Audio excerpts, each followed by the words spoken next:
got some girls on fire today. You're going to want to join me. Please tag, please share, please tag, please share, please tag, please share, please tag, please share. I have some powerful women in the house today. Not only is the theme the women of power, we're going to talk about some issues regarding women yesterday. We'll talk about issues regarding today, and we'll talk about how we can improve those issues in tomorrow.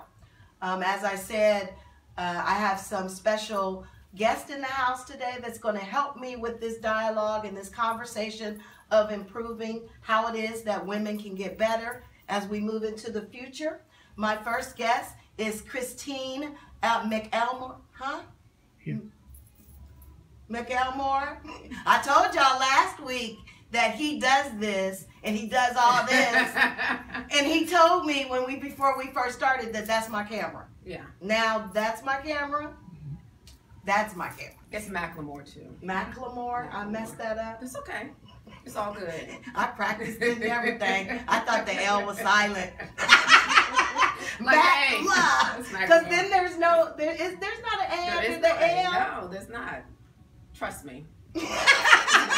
Macklemore is the name. Yes. So y'all can't call her McElmore. No. It's Macklemore. Do people say McElmore? And sometimes sometimes that L is there. Yeah, that's okay. Okay, so we Get got it right. Okay, we got two name spellers challenging me today.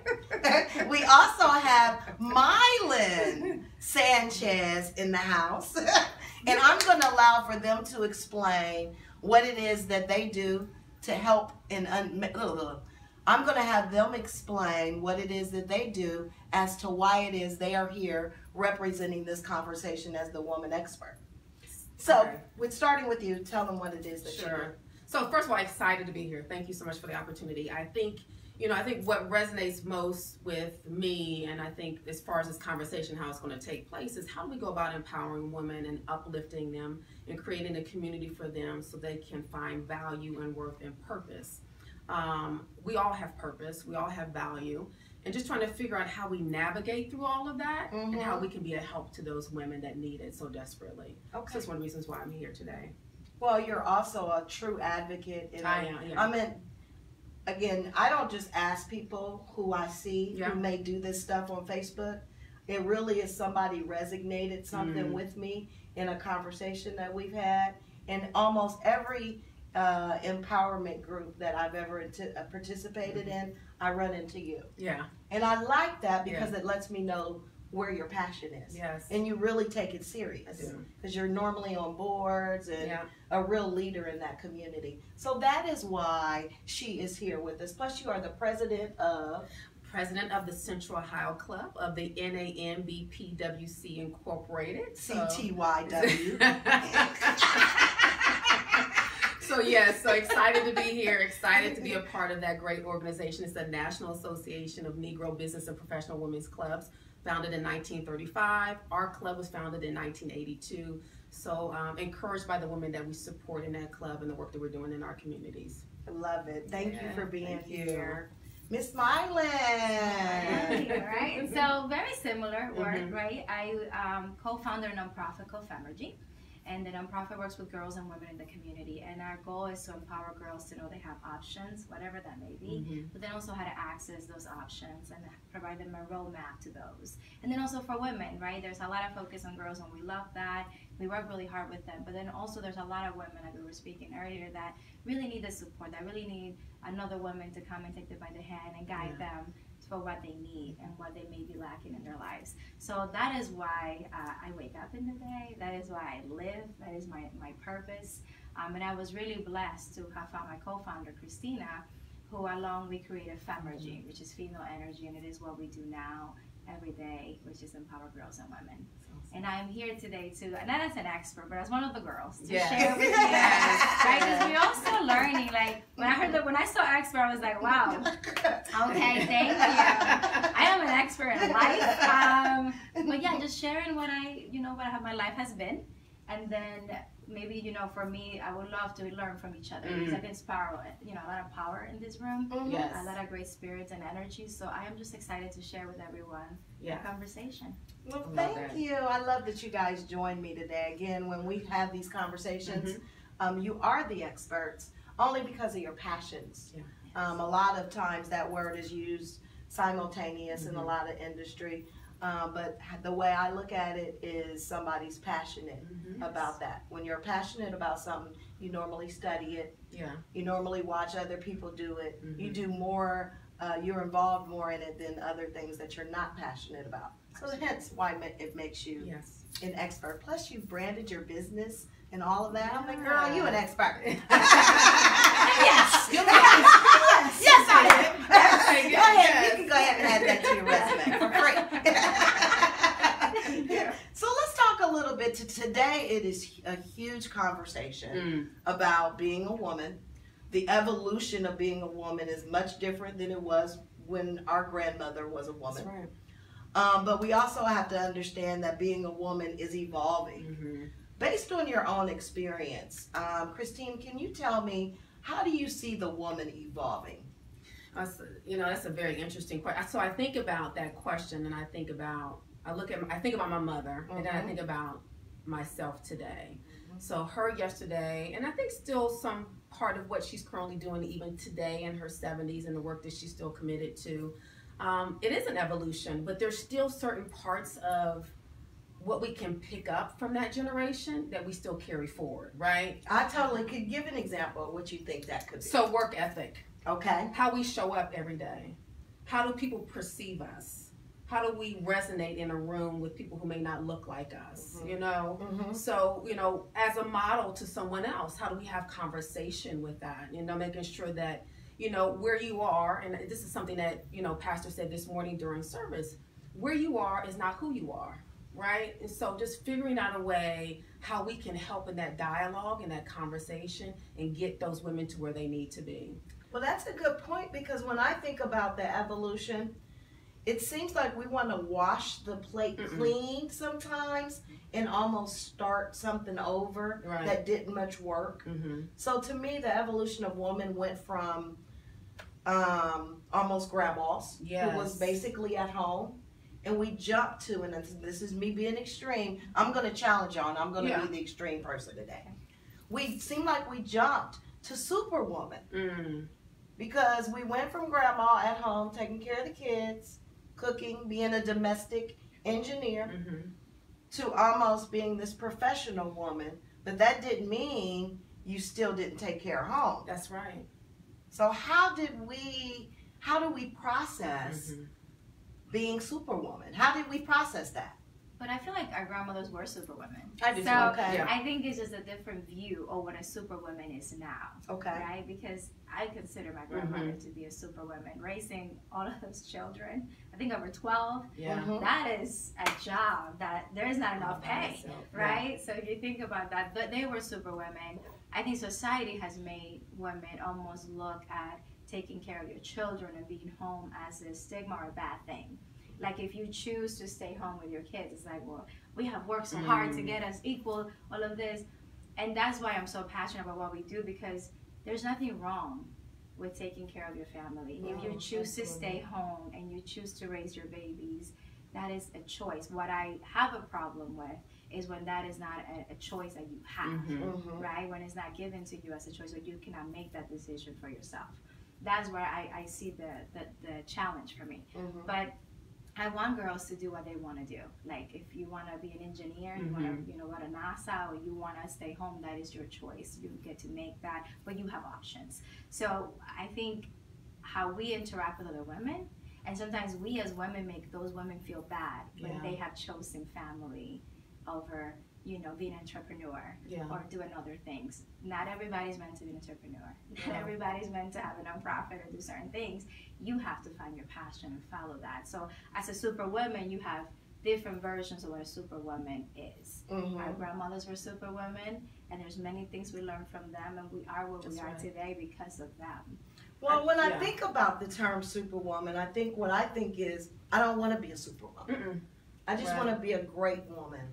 And when you carry to me that title, or that feeling, it feels like, it makes me feel, because this is just my own experience, that I've got to just be everything. Yeah. And I am not really knowing. Yeah. That's why I only had one child, Mm-hmm. because I was like, wow, I've got to be successful. I've got to be, a CEO. I've got to make the money, and I've got to be a great mom. Mm-hmm. And that wasn't an option for me not to be a great Yeah. mom, regardless of how much money you make.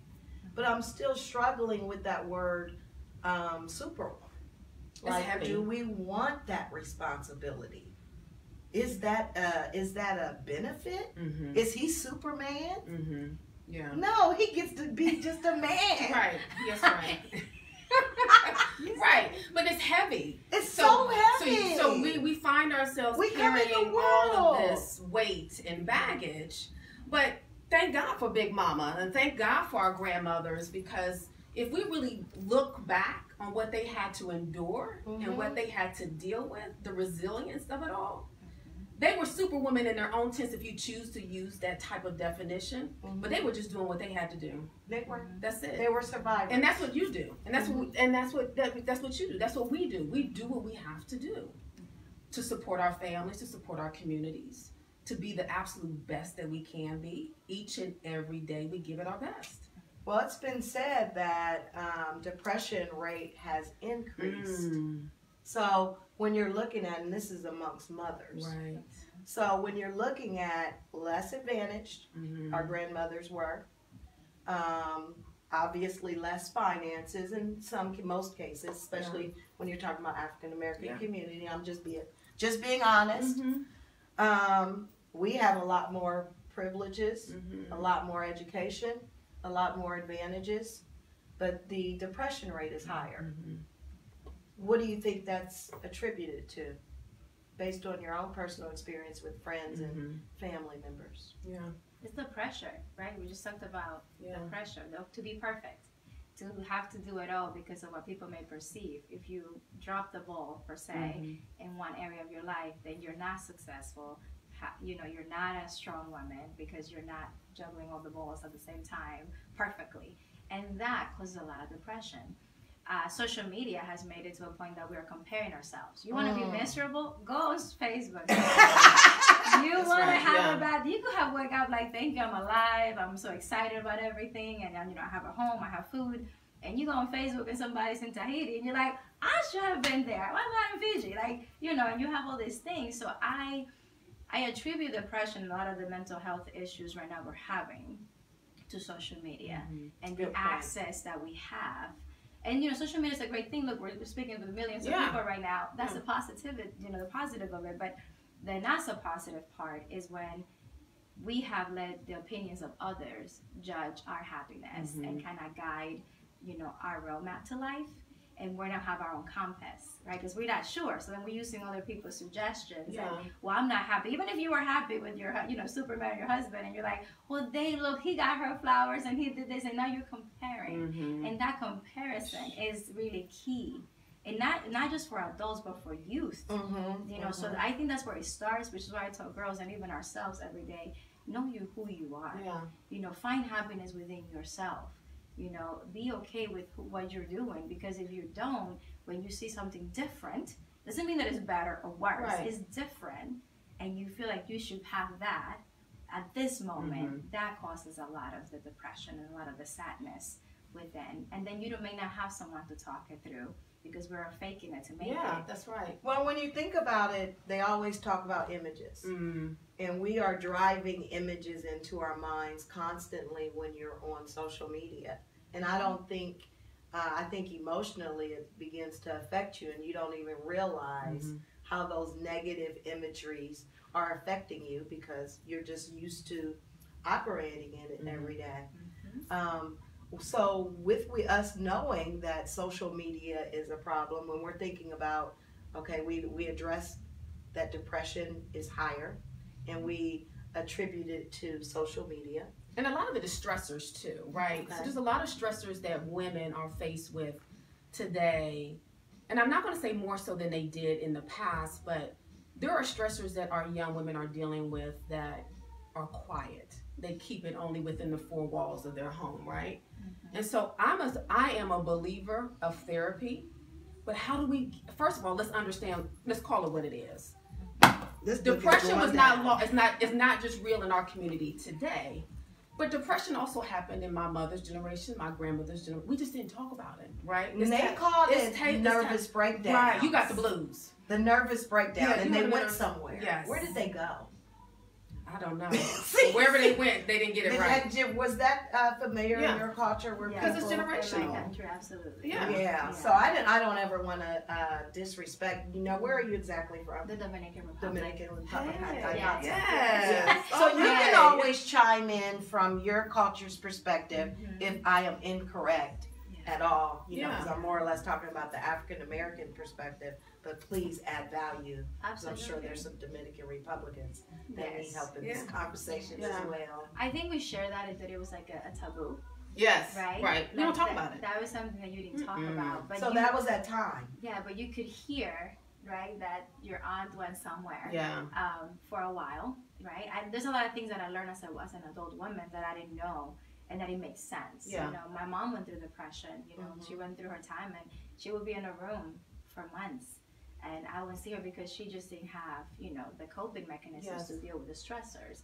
And, you know, but there's women here that are dealing with that. They have to go to the workforce. That's and they don't get help because they can't stop to get help because they have to feed their kids and they have to, you know, pay the rent. So those things that I saw when I was growing up, I see it now. Yeah. And then just women just can't stop. Like we said, to ask for help, they can't stop to take care of themselves because that's one more appointment and they don't put themselves first.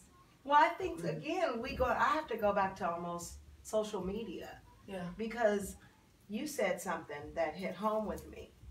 We aren't sharing. And even when you're with your best friends, there's this almost image that we are creating, it seems. Because I don't want to look like I've got a problem because I know her story already. I see her every day. You know, I see she's happy. I see this, that. So they feel obligated at that point to be like, well, I'm not going to share because I'm not going to be the one. But that's when how do we get we have to that's why we have to tell our story, our true story, right? And we have to be authentic about our struggles and not keep it quiet and keep it a secret, because oftentimes what we find is that my struggles are no different than anybody else's struggles. But if I'm honest enough to tell my story and to tell my truth, then it just opens it all up. Let's all kind of come together and figure it out. And maybe we can identify some resources on how we can help women deal with the stressors of what they're dealing with every day. Well, they got to talk about it. They do got to talk, but we got to make them comfortable enough to talk about it. Yeah, that because obviously why they don't, there's been some trust factors or something's has caused a challenge. And I think it's what Marlene said is that it's social media, this perception. This perception. Yeah. Even your best friend. It's perception. Yeah. And so how do we tear down the walls of perception and just be honest and real and authentic about what weighs us down? And that, you know what, sometimes we can't get through. There's moments where we can't get out the bed. Absolutely. And I think you have to learn to be more honest about that. And be vulnerable. Like, so this is a great space, right? Because this is authentic and genuine. Right? Yeah. We're having a conversation. Now we're opening the doors. Like, that's what I think Jada did, right, with the red table. Yes. Like, she opened that, and, you know, she's very famous. But I'm thinking, even looking at this, made me think of that. This is open. We're giving other people the freedom. By us being honest and free with ourselves, the freedom for them to step up and be. When we started our organization years ago, we never wanted to have an organization. This just happened organically. But the thought was, I met Christina. We came from a leadership program. We decided to have coffee after that. And we were just having conversations and just talking about our youth and our parents and our moms. We just saw like how much struggle we had. We went through, our mothers went through, and decided to be each other's accountability partner. Yeah. We just wanted to be there for each other. And the more we did that, we're like, what? There must be other women that feel like we feel. Absolutely. Let's invite them to have conversations. Yes. And that's it. So that's how you break, this is a conversation, that's how you break some of those barriers. Is I have, you know, intimate parties in my house where I just bring women and we may talk about a book. we may just have tea and coffee, and it's just creating a safe space. Safe place. That's exactly what it is. It's safe That's place, good. safe Yes. space. Now, do you do it with Yep. the same women? Is it almost like a club, or anybody just invited to come and enjoy the intimate experience? Yes, and sometimes we call them purpose parties. Like, it just sometimes I've been talking about what you never thought it was in you. Like, do you have a passion? Because we forget that, right? Because life takes sometimes that away from us, and it talks away. So even just having those conversations, and there's no agenda, like, let's just talk. Like, let's just have a conversation about where you are. We found that when you connect, we would have never met, and I go somewhere where it's intimate to talk and I feel safe. Then we'll connect, we'll build a relationship. A judgment-free zone, right? Yes. Where we're not judging. No. I just want to sit in this space, and I want to be present, and I want to hear what you have to say. Yes. Because even if I don't say, there's people that sometimes don't say a thing, but what they heard is the seed just the little light that they needed in their time of darkness. Because you don't know what's going on inside. You sure don't. You That don't is know. the truth. You don't. But that's why, and you guys know my mission, bringing social home again, is so important, because the idea that we used to get that just on Sundays, sitting at home with our grandmother and our cousins, and when we stopped doing that, it seemed like there was this disconnect where people tried to start figuring life out and family out all by themselves inside their own homes. And then what begins to happen is we don't realize how much those connections were keeping us alive. Just by helping Auntie on Sunday may have been a little annoying to you, but at the end of the hour, you don't know what that was doing for your psyche. You don't know what that was doing for yourself to just give. Right. Because we live in a world where I don't see it, so I don't have to give. But hindsight is 20/20. It is. Right? It so is. that's community. It is. So that's community. It's building community. For Dominicans, it's the same thing. It's all about community. We have it is somehow or another lost that sense of it. You're right. Of community. And You're it's to your point, bringing social back home. I remember growing up, and probably like you, Marlon, that every Sunday was dinner at the table with the family. No TV, no nothing. We all collectively came together. And I remember even when I used to visit my grandparents, and that goes to show you how an influence your grandparents can have on your life, even after they're gone, right? And my grandfather always asking the question, what was the most important thing that happened to you today? And everybody around the table talked about what was the most important thing that happened to you today. Wow. We've lost that for some, and so I love the purpose with the party. How do you bring that back? How do you bring social back home? How do we start to have conversations and build up our communities and make sure that we're creating a safe space and safe place for us to talk about? Because that's what gets us through. I think what I always talk about when I talk about it is it's almost the women over 40 who grew up with it. We know it, we understand it. But what happened was we almost excused ourselves because it was easier to do it the way the younger people are doing it, through social media. Our older generation taught us, but we know the work that is required that goes into it. So we'd be like, we try and get away with it. Yeah, I ain't making all that chicken. But we don't know how much value that had for the community, even if it was just your family. That's right. So the reason why I can't call Auntie and tell her my problem is I really don't know Auntie.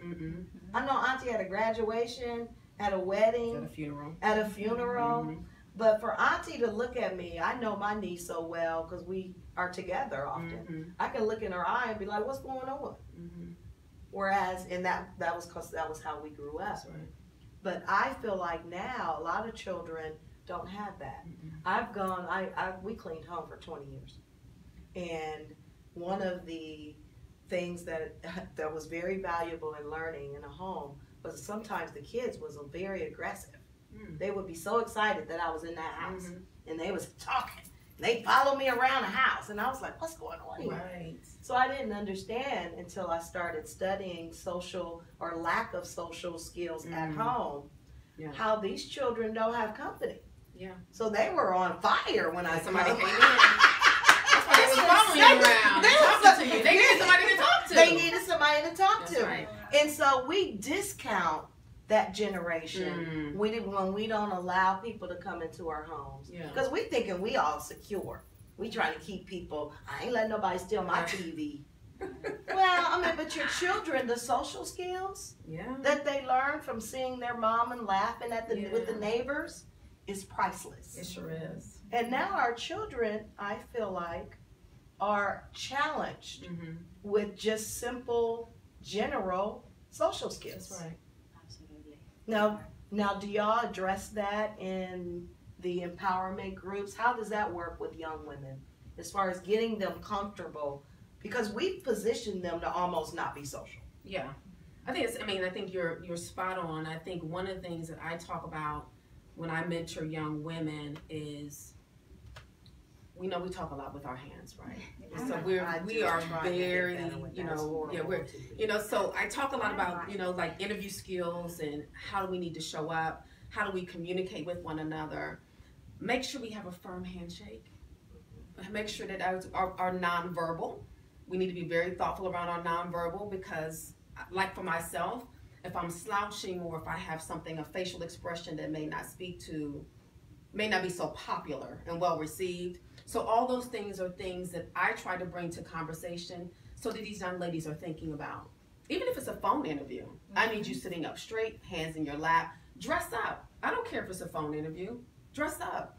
Because that's right, it's the effort you put in it. So when you feel good, when you look good, you feel good, right? And you do good. And you do good. Yes. And it resonates that way, right? Yes. So, I think that's one of the conversations I try to be very purposeful about. And I think it's social media, but it's also our phones. Don't send me no text message. If you want to talk to me, pick up the phone. Call me. So we're going to talk about that after I get her response. Yeah. What is your take as far as what y'all teach with Femergy and the young women, and how do you get them motivated to be more social? So we do 6th grade all the way to 12th grade. So we have middle school and high school girls. So we decided to start at that grade. Okay. Because it's very important that you start installing these things early. So the girls at first, when they come to our programs, they get to actually explore careers. So they get to meet other women that are doing what they want to do in the future. And that helps them see what is possible, right? But then you help them have conversations. So we facilitate conversations. They do presentations at the end of the program. So they stand up in front of like the community, their parents, and share these projects. And in the beginning, when they first get the assignment, it's like, I'm never gonna do this. There's no way I could do this, and they get nervous. But through the process that we put them through, and they go through, and building their confidence. So you help them build confidence little by little. Some of them have it and they come up with it. Some of them are just starting to create their own confidence. They're in 6th grade. Yeah. So, and then you partner them up with somebody a little bit older than them. So we do partner them in a group where there's some 6th graders, there's some high schoolers, and then they learn it from a big sister. Okay. And then that really helps, because now you get to see someone that's just a couple years ahead of where you are going to be. And then we do the same thing with the high school girls. They get partnered with some of the college girls, and then they get to see a little bit of what's to come, not too far from now. So that has been very good for us. It's peer coaching and peer work and teamwork. We do bring different leaders, women leaders that come and share with them their story, because sometimes a girl will look at us and be like, "You have it all together. You don't know my story.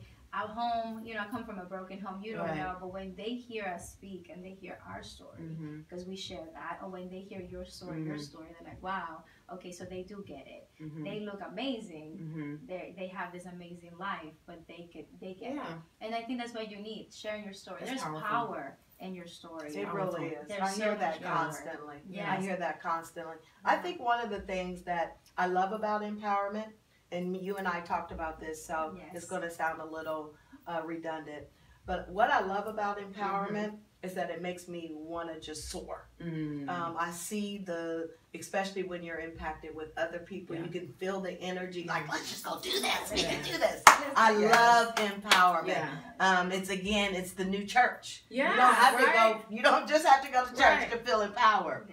But one of the things that me personally, I had to work myself through it, is empowerment became a key word that I think so many women jumped on the wagon. We all tried our best to do, what the empowerment movement was. And a lot of it had to do with maybe even becoming more of a leader, maybe increasing your repertoire with what you knew as far as your studies, even going into politics. People wanted to became entrepreneurs.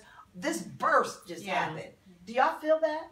Do y'all feel that there was a switch that happened in the 90s? Something happened, Something where certainly happened. women, because when I was little, my uncle was the only man I knew that owned his own business.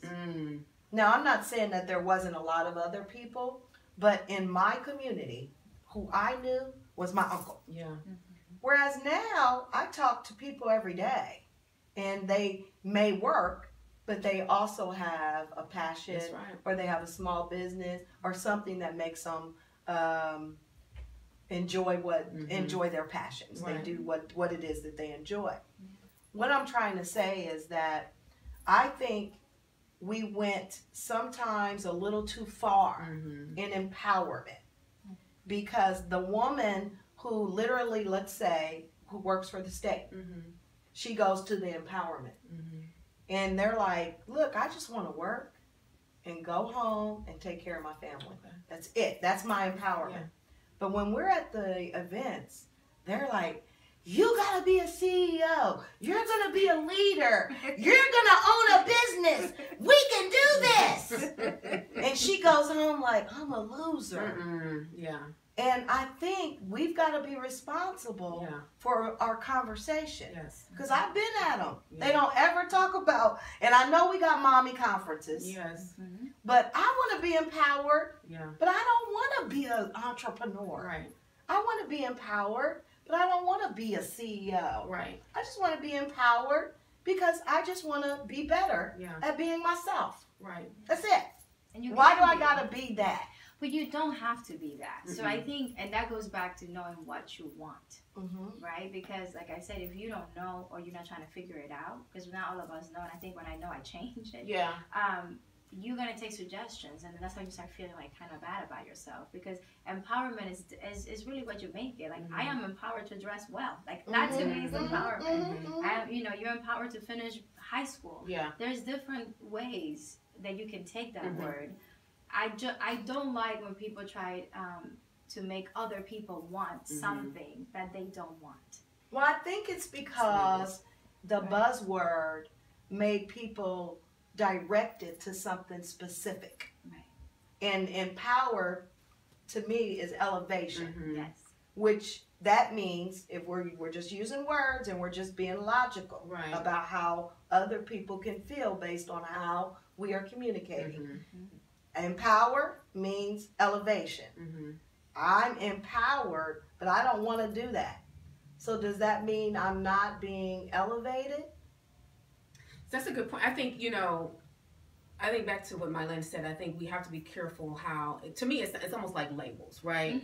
And that's just what it is. So empowerment is going to mean something different to everybody, right? But also we need to make sure that we're meeting people where they are. So I'm empowered to be a good mother. That's great.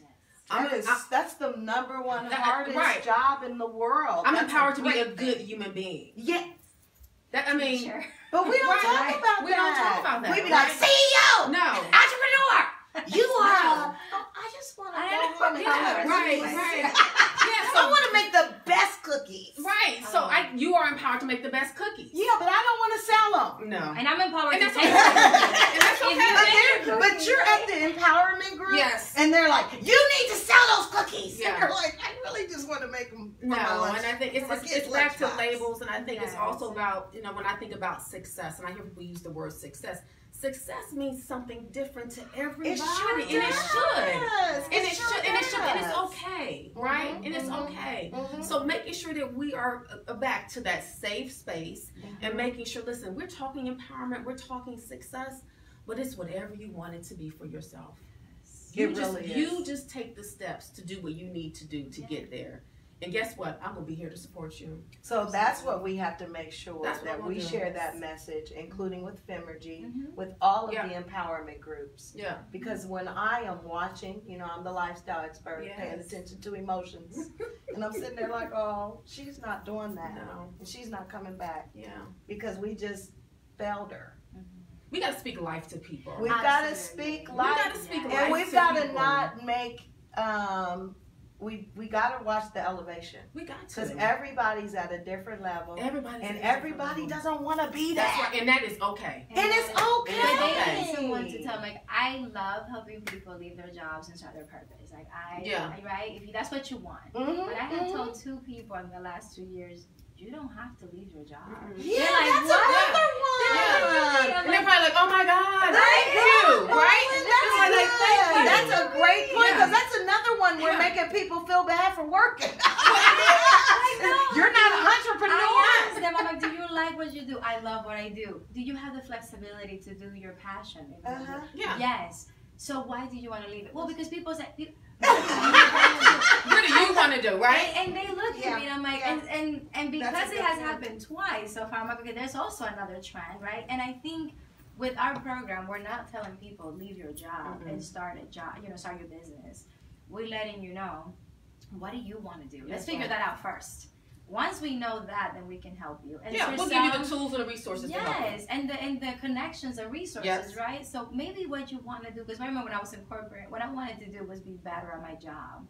I wanted to be a great manager. I wanted to be able to empower others to reach where I was, and that's what they wanted. Right. Some people just wanted to be in the call center for 30 years. They were so happy. And I was to tell them, this is great, I need you, because you have an amazing thing what you do. Other people wanted to have my job, then let me train you to have what I do. Right. But it's meeting people where they are. That's right, you got and to. encouraging them where they are, and not making them feel bad because that's what they want. Well, I don't think the empowerment people, especially in the beginning, the focus was different. Because we went from, there was, of course, professional women, but we went from professional women who had to work, be super women, basically, with no empowerment besides church. So now we're at a place where we're getting the empowerment, but then everyone isn't that woman. And they're wanting to be a part of it, which I look at, hence, state workers. And this conversation came from state workers come by here every day to go to the garage, to go home. Half of them are so sad. Yeah. And I said, when I'm talking to some state workers, like, what's going on? They have to make a living for their family. Right. They make a great living for their family. So they ain't quit. But they know they've got still 15 more years, and they probably won't do a small business because they got 3 kids. And when I'm like, come to the section, come to the development, come to this, I ain't doing that. Why would I come to that? That's not for me. Because it's not them that's the problem. It's the empowerment groups aren't making them feel valuable because they're not that person. And it's not all of them. So not all of them. Some people will listen and like, wait, I'm not like that. So we're not saying everybody. No, if this is not you, We're just kind of. If you have done it well, good for you. Because there's a lot of great people doing great things in the community, right? So we want to make sure people know that. But then, as organizations, we do have a responsibility, I feel, and as, and even as human beings, to make sure that we encourage and speak life to those that we meet, because not everybody is where they are. And even if you are at a government job and you are making a living, you may not be passionate, you may be feeling sad because you haven't found something that sparks joy. You may not even know how what you're doing is really key to a lot of the bigger picture of things that are happening in the world and your community. And sometimes just knowing that, sometimes understanding how your passion, you may not have recognized that your passion is within what you're doing. But because people have made you feel that this is not good enough or is not, empower, whatever you want to use that word. But some of the things that my husband and I do is talking to people that are working in certain fields, and it's like, so what is it? Because we all have a different purpose. We all have our own purpose. And just figuring out how your purpose matches to what you're doing. Right? And I love that, because I do believe everybody has purpose. I believe that with everything that's in me, that everybody has purpose. We just got to figure out a way, how do we harness that purpose? Right? Well, that's a good, pull that out. That's a good point. Me and my cousin had lunch yesterday, and we talk about these type of topics. And I think a lot of times, unfortunately, we were born into a system, and the system, unfortunately, is set up to make 1% fortunate. And so if we really had to do a do-over, we really shouldn't think about it as we do as far as education, driving the funds of education, increasing funds of education even in your own household, because a lot of times that return isn't there. But then just imagine the woman or the young lady who doesn't go to college at 19 because she logically understands that. How does society at that point look at her? She's looked at, not to say that somebody's voice is boisterous about it, but they can feel like, are you in college? Because that's the expectation, that you are done with high school, you go to college. Even though we know this $200,000 is going to put them in debt. That's right. We know that. And college ain't for everybody. And college is not for everybody. Nope. But we understand it as the next expectation. That's right, the next step. So I think, again, we live in a world of expectations of what we expect somebody to do. And when they don't do it, we may not be boisterous about it, but there's sometimes that disconnect. Yeah, and I think the lesson that I've learned for myself is that my expectations are not everybody else's expectations. And so sometimes I hold people hostage to that. I had to learn that lesson. It was a hard lesson for me to learn. Is I wanted people to do so much more than what they were doing because I saw something in them. And so that I was like... And you almost getting an attitude with them. I'm getting mad about it, right? And then I realized, I was like, I can't expect them to do something. They ain't got it to give. Yeah. So let me... Yeah, and they're not ready, right? So let me back off a little bit, and let me just make sure, again, let me meet people where they are. And what is it what can I help you to do right now? And maybe that's just showing up for work on time. That's a big thing. Maybe that's it's a huge thing, because they may have never showed up for anything. For anything on time. That's right. So let's just start with Mondays. Yes, that's right. Let's start with Mondays, right? And then we'll just progress into the next part of where we need to be, as far as getting you where you need to be. And some people may think that lowering expectations, and there's a difference, right? Because I know some of the kids, when you speak life or you speak things into them, they manifest what you have told them they're gonna be, or what they, what society has told them they're gonna be, right? So depending on where you were born, what race, neighborhood, or socioeconomic. So, but then it's just meeting people where they are. It has nothing to do with lower expectations. I have high expectations of myself, and then others. But if you're not ready for that, then we do have to work with you of where you are.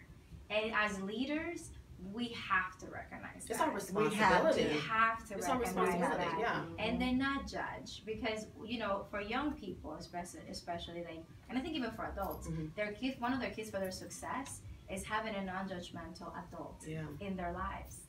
Beyond their parents, right? So someone that they can trust, like an auntie. I'm a great auntie, like an auntie that they can trust, or just an adult that they know that cares for them. There's nothing to gain from that adult for them, but just to listen and not judge. You're not mommy and papi. You're not judging me for what I'm about to tell you. And when you tell a young person, like, I love you regardless of what you do, I mean, I agree with what you do, but I love you regardless of what you do, and I'm going to here to support you. They look at you like you're in uniform, right? Like, well, that's a good point. We have to affirm. We have to affirm. But let's say, I'm going to keep challenging you guys, because this is the way I've been thinking. I want to get these answers out. I think right now we live in a different world where our children are different than they've ever been before. They got a lot more stuff. A lot more stuff. They have different sexualities. They have different relationships. They have different. They're different. Now, we as parents, we don't want to judge, but I'm telling you, I'm just again a pretty authentic mom, and I just be like, like. But with that, nobody is calling their children out. So guess what? That leaves the parent to try to solve the problem by themselves, because they're not wanting to make the problem their children's problem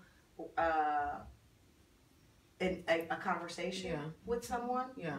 So they try to keep it to themselves Mm-hmm. because they don't want anyone to know. But then our parents were not like that. Right. So what do we do again with that weight? I think it's back to community, right? So it's back to something you said earlier, making, social home. Is that what, am I saying it right? Bringing social home again, right? Mm-hmm. So when I grew up, it was a neighborhood.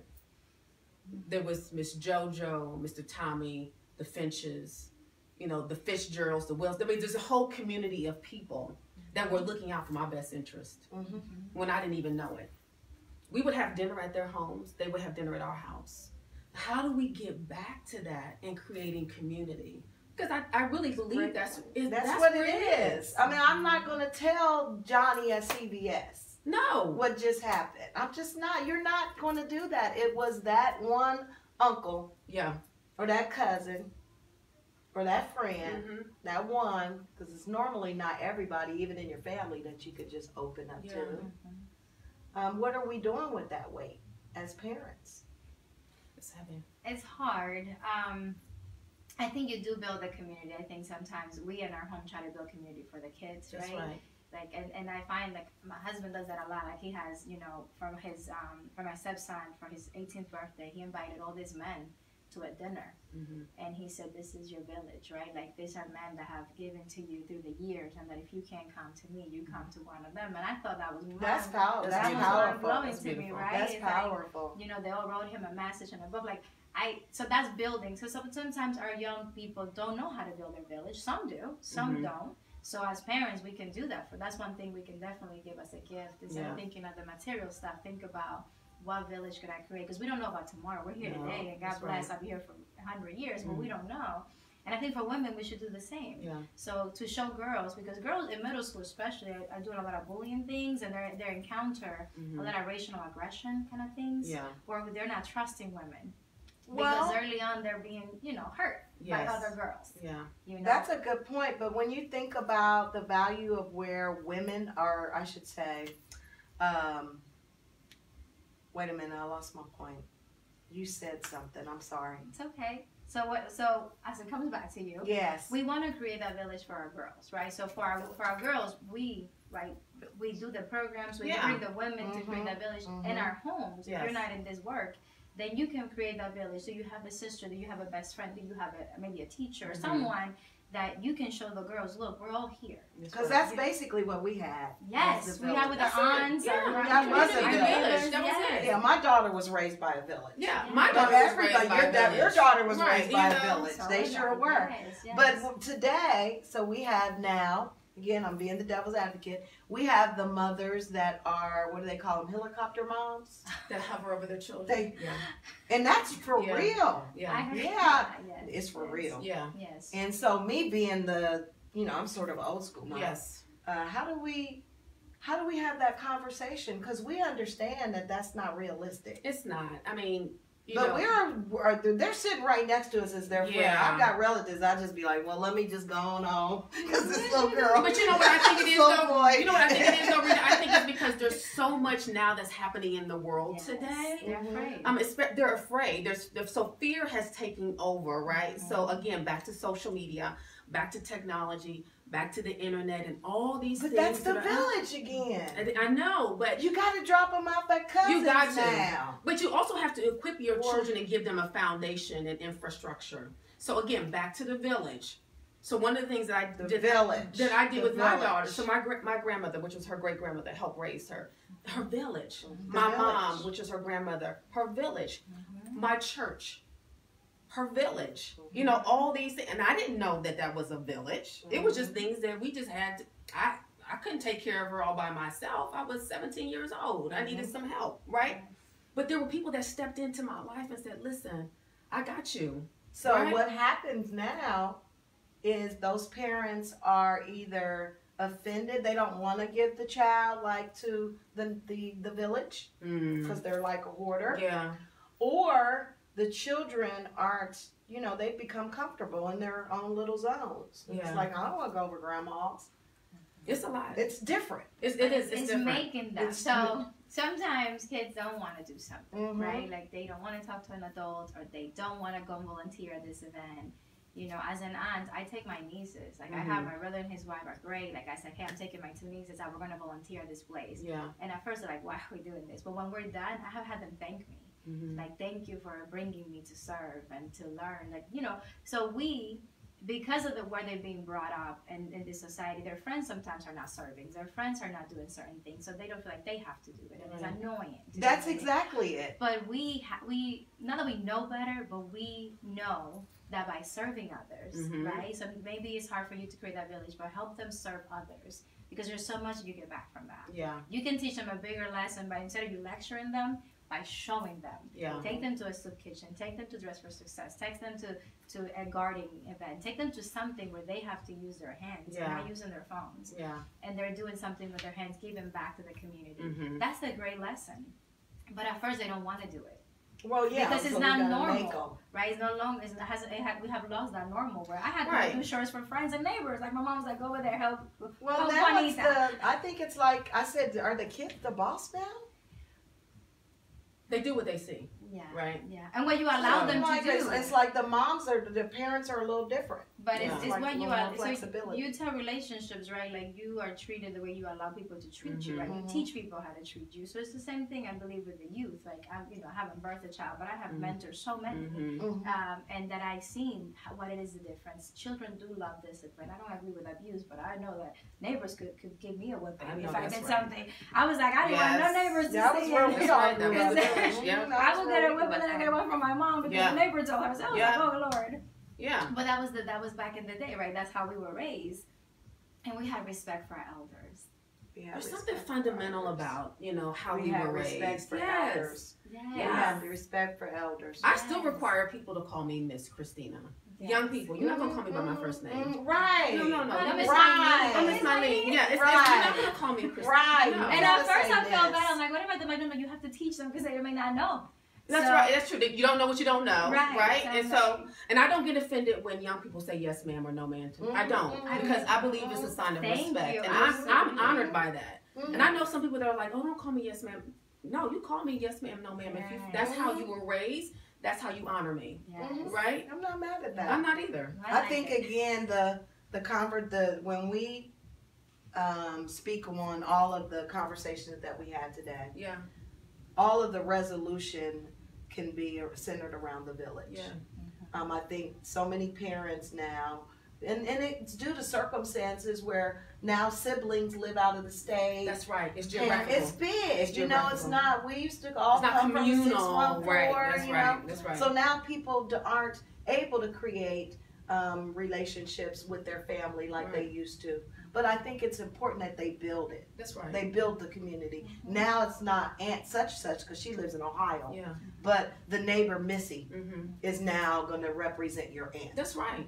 And I just totally believe in that philosophy because it not only does it build an understanding of safe place, as you had said, but to me it teaches the children different personalities, different realities, different circumstances. Right. When I went to my cousins, they were a little more fancier than we were. They had a little more. And we're like, oh, we got to go to different places than when they came to my house. So those different relationships built up in me so that when I was able to meet new people as I grew older, I was able to use that repertoire because I knew someone like that. That's right. And when they acting all crazy, I wasn't like, kids are now like, well, she's different. It's like, well, your aunt's different, ain't she? Right. And that's why it's so important that, Marlene with Femergy and what you're doing as far as the work that you're doing is all about creating community, right? It is. Yeah, and what each of us are doing is trying to create community. It is incumbent upon us. We have a responsibility. Yes, we do. To do what it is that our parents, our grandparents did, where we don't see it happening. So it's a charge that we have to keep, and we have to do it. It is a responsibility. Yeah, and I think that out of all that we've talked about today, we know we got to walk away learning that a village is very important. And like you just said, there's no truth but what we know is truth. That's right. Which is really community. Community. And we have to create the community. We have to create it. So it's not going to be created for us. No. We can't depend on nobody. And I think it starts at home. You know, if moms can build those communities, I know you may be scared because it is, like you said, it's a scary place sometimes. But there has to be some people that you learn to trust and build relationships with, maybe other moms. Yeah, and let's help moms. Help yes, moms. absolutely. Let's help moms. Yes, paying it forward. Like we are where we are. I don't believe in nobody being self-made. So when I hear those, I'm like, nope.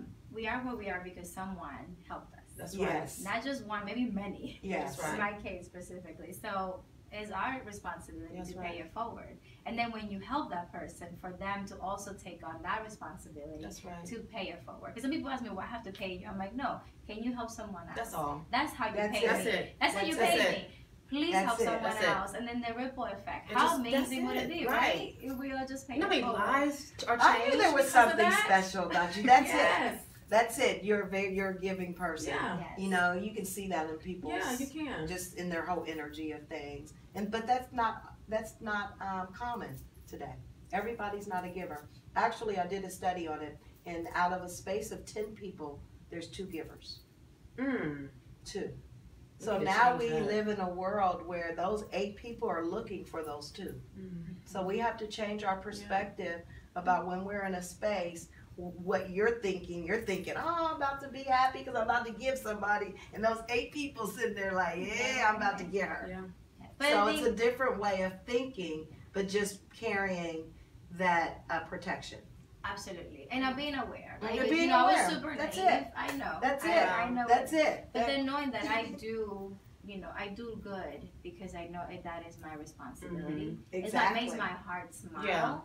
Yeah. Seeing other people succeed, like I get real excited when other people do Yeah. well, and you don't see that a lot on other people. No. But I want women to know, and when we started this, is like we want to break that stigma that women don't support women, that women don't help women. Yeah. We do. I mean, We we're do. right here in your house. That's Thank right. you. Exactly. Talking about it. do. Yeah. And that's not true. And, not Because true. I support them every day. That's and not then true. showing that, Yeah. right? Like you want to show that, not just, we have to walk our talk. We do. Because talking sounds nice. All of this is great, but are you doing what you're Are talking? you taking action? Yes, Right. and I don't like thousands of meetings if there's not Oh, no. action. No. So that's, for moving forward, I do good and I do the best I can because I know I'm being very blessed. Yes. Someone is watching over me that's orchestrating everything.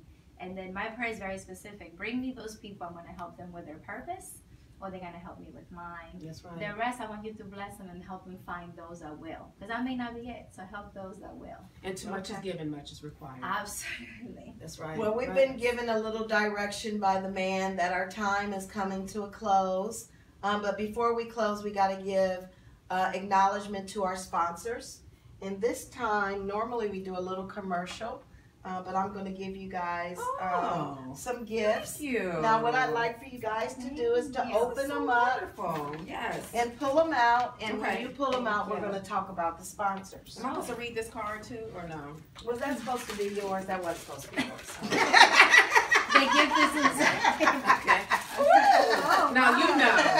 I love me some bling. Oh, I love this. So this bling is by Paparazzi. This is actually by the Diva Station, Nawanda Turner. Oh. She is one of our sponsors for this week, and she provided y'all with that wonderful That is piece gorgeous. that you can take home. Yes. Right here. Yeah. It matches God, my I love outfit. that. It really does. I And you know love what's so it. fabulous about Nawanda? Are y'all familiar with Nawanda? Nawanda is the business type that understands, again, what we talked about, community and helping one another get to the next level by sharing our businesses. Yes. She sent this stuff to me and she's like, give it away. Oh, Make I love sure that. that they know that I just love you guys. She's just fabulous. I And love it. this. Thank you. Thank you so You're much. welcome. Oh, I Oh, I love love it. And then your Can I second continue? one. Yes, please. I'm like, this is great. I can get it. I love gifts. Y'all know I mess up her name. Debbie Bates. Oh, Debbie wow. Bates. Fruit of the Spirits body Yes, oil. Fruit of the Wow. Spirits body oil. She gave that to you guys. Oh my goodness. Now, So cute. now she does it's like her. She also does body oils, candles, lotions. Just phenomenal This is stuff. wonderful. Soaps. Cute. Her soaps are the #1 hit. Oh, Her Oh soaps my are God, off I the love chain. this. love that. Yeah, Support so- her. Yeah. Thank you, Debbie, for being our Yes. sponsor for the week. Again, y'all don't have to do any of this, but y'all come to support little old me from Longstreet. I hope you walked away with a couple of nuggets regarding women today, women yesterday, and how we want to move forward tomorrow. These experts today, I want to thank you for coming to the house and Yes. sharing. Again, when we know better, We do better. We do That's better. right. Yeah. Now, we're not taking this in vain that you guys spent your Sunday evening with us listening on how to improve your lifestyle. I hope you guys continue to share and tag. Please continue to support us every week. We don't do this in vain. We love you guys, and we'll see you next week. Bye.